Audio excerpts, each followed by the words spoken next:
ওইদিকে দেখ। বাবা, দাদির সঙ্গে গাধাটা কি এমন কথা বলছে? চল ওকে একটু লড়ে আসি। আমার বয়স প্রায় 70। কিন্তু দাদি, আপনার তো 70 বছর মনেই হয় না। অমনি না, অনেক মেনটেন করি।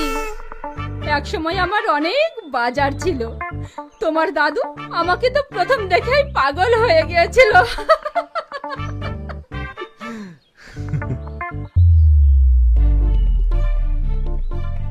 বাহ, তোমাদের জুটিটা কিন্তু হেভি বানিয়েছে।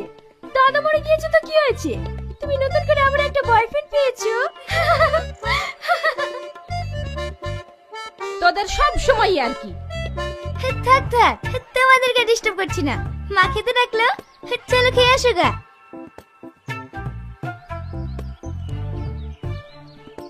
দাদু ভাই, চলো খাওয়া দাওয়াটা সেরে ফেলি।